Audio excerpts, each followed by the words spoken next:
Once upon a time. That's how all good fairy tales start. But this is not a fairy tale. You have the fierce dogs barking in the background. Well, once upon a time, I thought that what I wanted to be was kind of like a mother of all. A person who can contain everything, who can embrace everybody, who can understand everybody, who can accept everybody, who can love everybody, who never speaks harsh words or has an opinion on something controversial, or has a controversial opinion on something, whatever it is. And over the years I've learned that idea, that narrative, was really just a reminiscence of my old stories, my old narratives from when I was a child, when I grew up,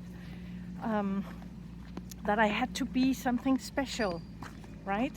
That my goal was to be a person who was like the embodiment of kind, to be a true woman, to be a lovable woman. I would have to be embodying kind. And I guess the older we get, the more we learn, and the more we see that the stories we've told ourselves are not true. So I think the last month or so, I have posted quite a few controversial opinions and videos and posts on my Facebook page or Facebook profile. And I can see that there's a lot of people who don't agree. And some people even get so provoked that they feel the need to be degrading or dehumanizing or making fun of me. And you know what? They're allowed to do that. I don't give a fuck, really. See, this is what's interesting.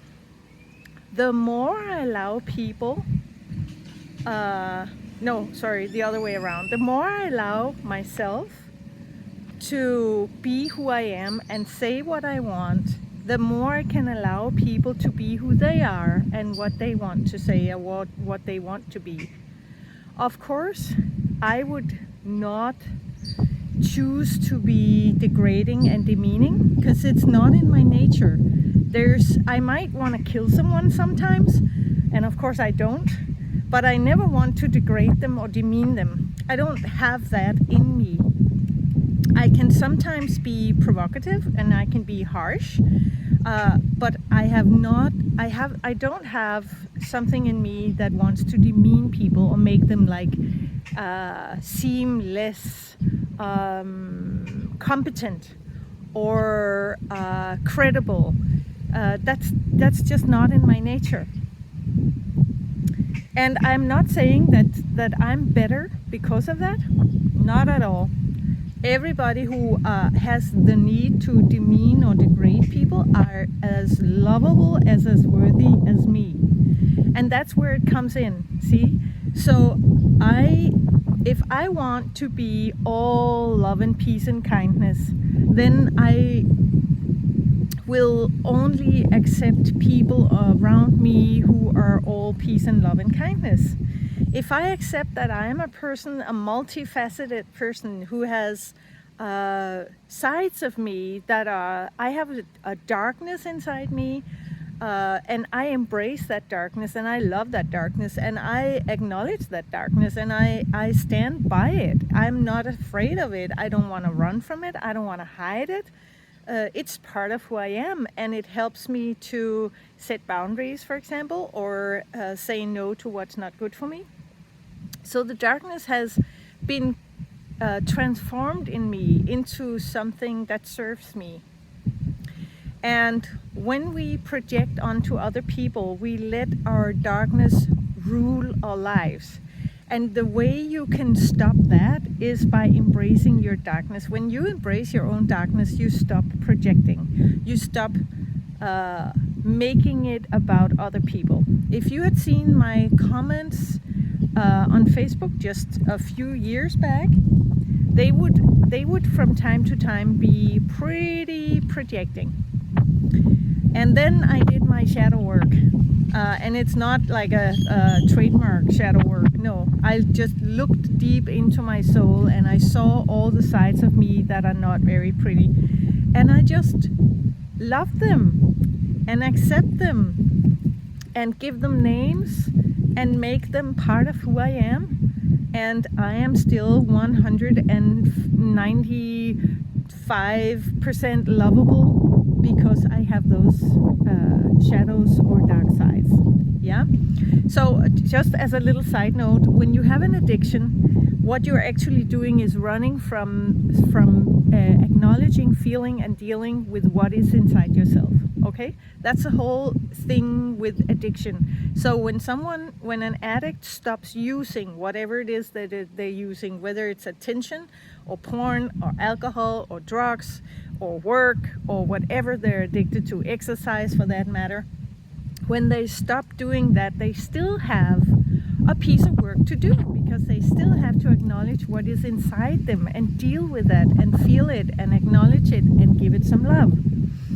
And I thought that being a woman, being the perfect woman, being the perfect feminine, the divine feminine, was about slaying those sides of me, killing them off, getting rid of them.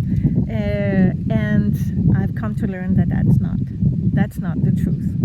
The truth is that we should embrace and love everything that is inside us. So if you can do that, you're very well off. You're a very successful person. So how do we do that?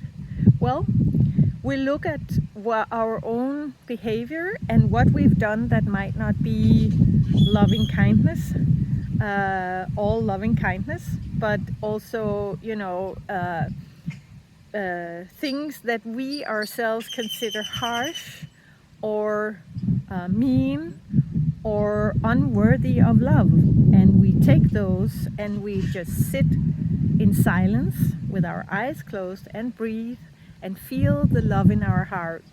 And then we think of those traits in ourselves and we give the love from the heart to those traits. And once we do that, they won't dissolve, but they will become undangerous. They will no longer try to rule us. They will no longer try to take control of our lives. They just become part of who we are. I did it when I wrote my book, Dead Men, the serial killer thriller. That was the part of me that wanted to kill someone when I was younger. I'm just gonna move out of the way because of this quad. When I wrote Dead Men, it's on Amazon, by the way, under the name of Mariah Wolfe.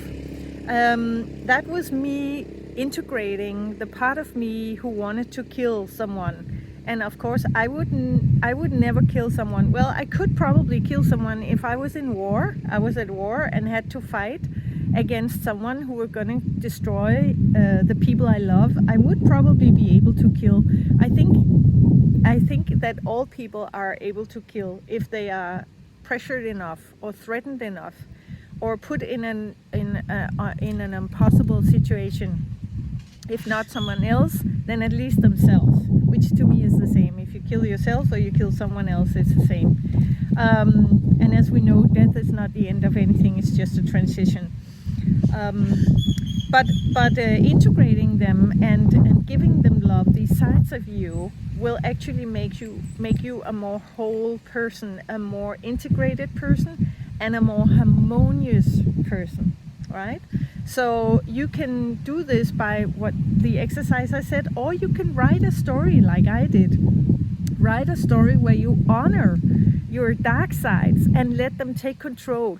Let them write the story and just give it your all. Don't hold back. Don't try to make it smaller than it is. Don't try to make it prettier than it is. No, just let it all out. And I promise you, when you've done this for a while and you've honored your dark sides and your shadows, and you've integrated them and given them love and accepted them as part of you, you will feel a lot calmer and a lot more peaceful. And there will be more room in you for joy and happiness, because you don't have to spend time not seeing or not relating to the parts of you that were unlovable in theory, which no part of us is ever unlovable. So that's today's video. I hope you take good care of you and honor you very much. You are special and you are unique.